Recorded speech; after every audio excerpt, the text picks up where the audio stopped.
From Deloitte Tax, welcome to the Tax News and Views podcast. In this series, we talk to specialists from Deloitte about the latest business issues and developments.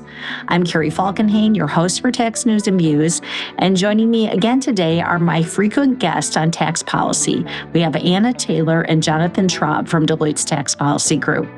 Here we are. The bill we've been calling One Big Beautiful Bill is now law. And we actually have an 80-page glossy that details all of the provisions in the new law that has been released. So if you haven't seen it, I'd encourage you to go to Deloitte.com and search on a closer look inside the new tax law.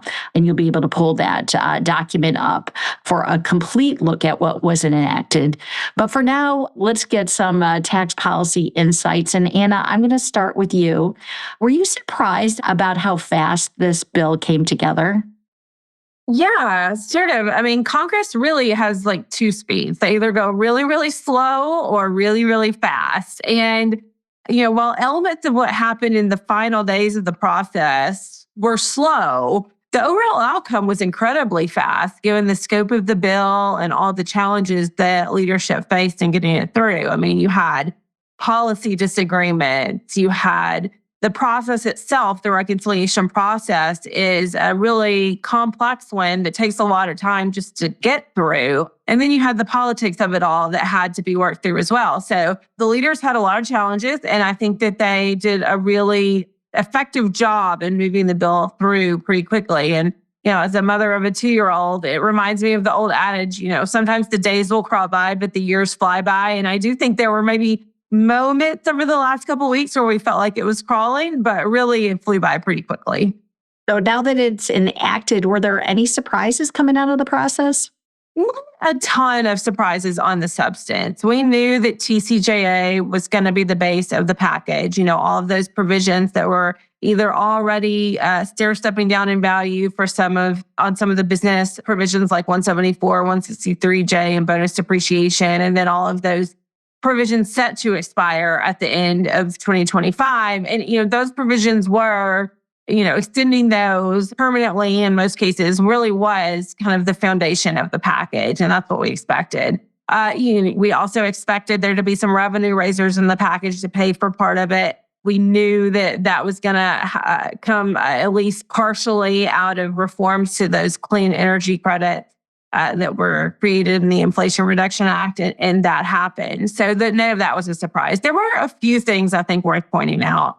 We had on the restoration of R&D expensing, Section 174 for domestic only, they did make it permanent, which we expected, but they also included a way for companies to quickly recover amounts that have been deducted, a form of retroactivity that we didn't expect to see, that we hadn't really seen talked about until it came in to the package towards the end, which was a surprise. And then while the Senate and the House did include a lot of President Trump's campaign policies, like incentives for tips and overtime pay and new car loans, they didn't do them in exactly the way the president might have been talking about out on the campaign trail. Those were done as deductions that were maybe not quite as generous as what he'd originally talked about.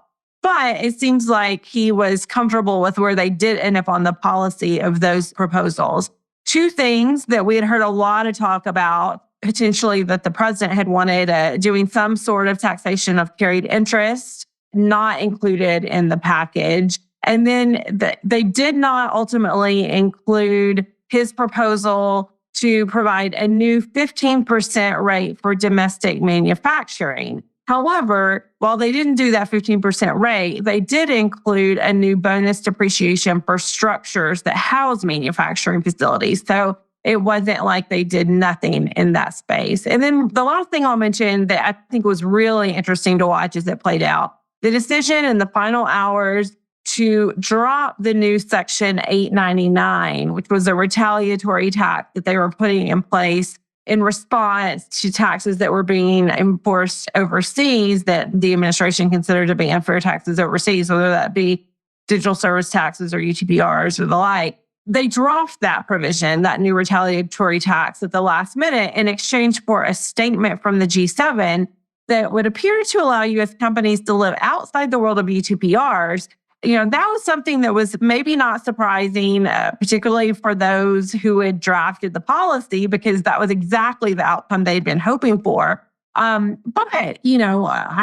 think a lot of folks are watching with interest to see how that all plays out moving forward. What are the implications going forward in those global negotiations, since 899 has been put out there as a possibility, not included in this final package here. And we'll see if that kind of handshake deal that ended up in that G7 statement holds as things move forward over the next several months. I'm sure our audience is very interested in how that will play out.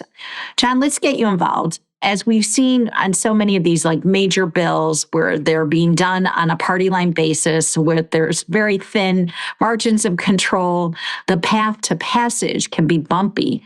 What are your reactions to how this played out? Yeah, I mean, Dan well knows these major reconciliation bills done on a party line basis often live and die 1,000 deaths before they finally get across the finish line.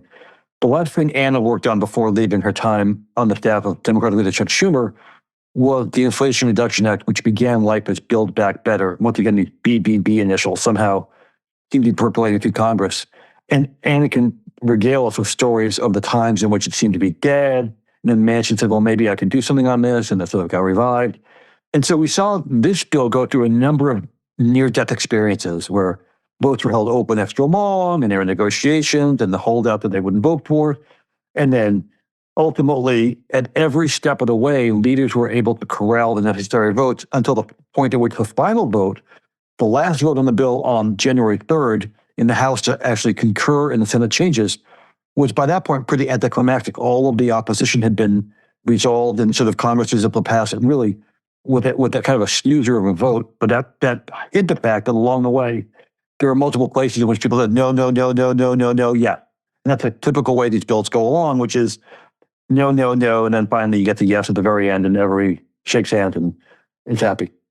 It was interesting, right, that the final vote played out that way and was rather anticlimactic. But, you noted that there were many members, especially in the House, that seemed to want to draw lines in the sand with respect to their opposition of the Senate passed iteration of the bill.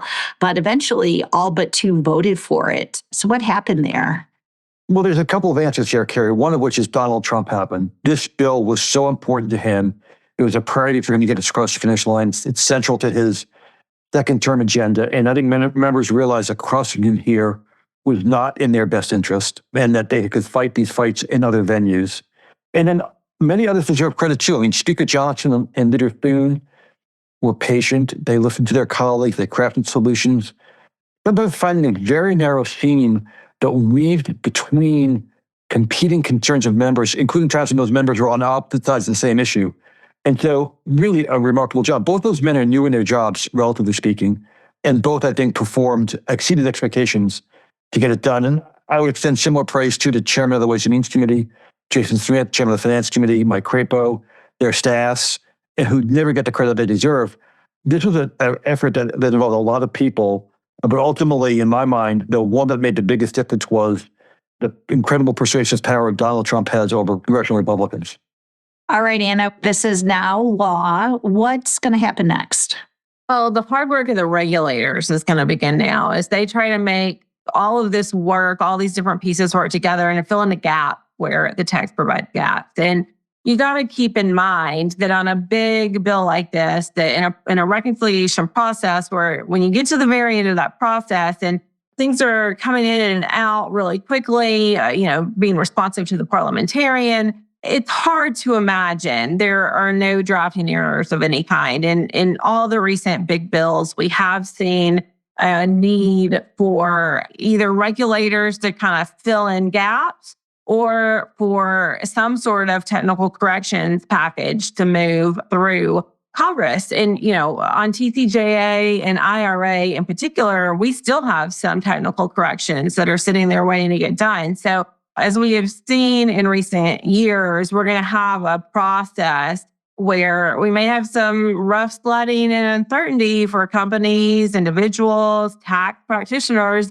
as they try to figure out how this thing is going to be implemented and how long it's going to take to get all the kind of kinks worked out. And then, of course, on the political side, both parties are going to spend the next year and a half trying to convince voters of either the successes or the failures, depending on their perspective, of this legislative package ahead of the 2026 elections. And I think we can expect it to be a real focal point as we do move into the next election cycle. All right. Well, we'll for certain have a lot more to talk about as all those things unfold. So thank you both. And thank you, audience, for listening. And I'll just reiterate where you can find our document, our 80-page glossy that goes through all the details of the law. For that, you go to Deloitte.com and search on a closer look inside the new tax law. You can also search on Tax News and Views and sign up for the weekly newsletter that we put out related to tax policy. Until we talk again, thank you everyone for joining, and I hope everyone continues to be well. Take care.